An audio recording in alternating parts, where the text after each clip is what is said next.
Magandang araw. May gagawin tayo. Ito, LBD is ng 32 inches. Sony basic. Tapos Sony Samsung to basic naman. So ganyan lang ang kanyang koneksyon. Ayan.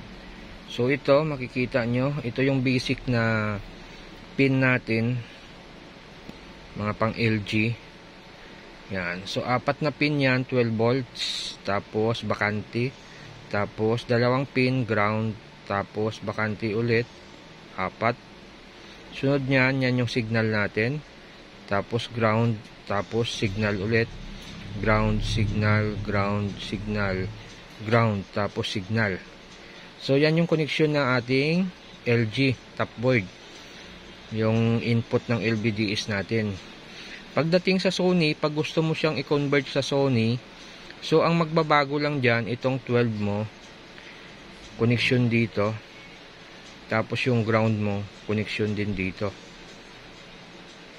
Tapos yung signal natin, walang nagbago sa posisyon, yun pa rin yung posisyon niya. So mangyayari lang yan, yung sa gilid na signal, yun yung nasa loob dito. Yan. Pantay lang yan. Ganun lang ang connection niya. May bilang yan. So itong basic natin, 29 pin. Itong Sony Samsung natin, 30 pin. Okay? So yung mga ground na yan, yung G, yan yung ground. Yung kahit pagsamahin nyo yan, okay na yan kasi grounding lang yan. Pagdating naman dito sa Sony Samsung to basic. So ito yung supply ng Sony natin. Yan, tapos ito naman yung ground, tapos ito naman yung signal. Yan, makikita mo dito may bakante, tapos ground, dalawa, tapos may bakante ulit, isa, dalawa, tatlo, apat. Tapos signal na.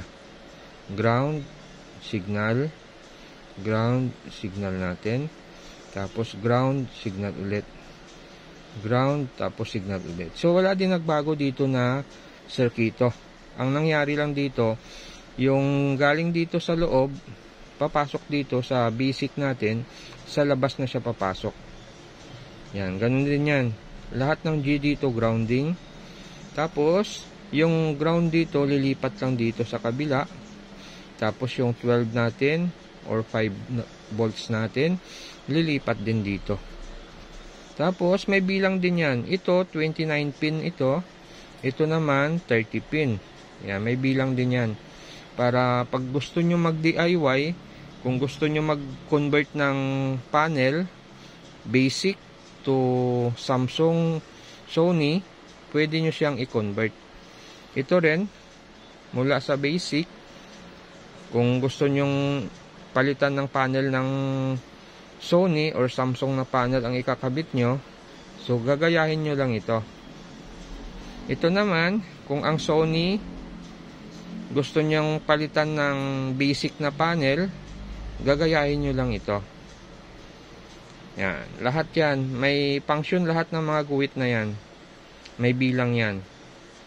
So bibilangin nyo lang para tumama yung eksakto na bilang nyo sa lahat ng pin na papasukan ng inyong signal. Okay, so ganun lang ang connection niyan.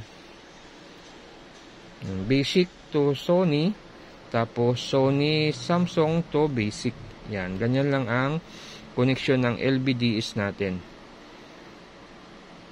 Tips ko ito, tutorial para sa mga newbie na hindi pa masyado kabisado kung paano i-convert yung LVDS ng 32 inches na LCD top board LVDS connection. Yan. So sana makatulong ito lalong-lalo na sa mga newbie. So kung bago ka pa lang sa aking channel, huwag kalimutan mag-subscribe. Sa mga nakapag-subscribe na, maraming salamat sa suporta nyo. Happy New Year.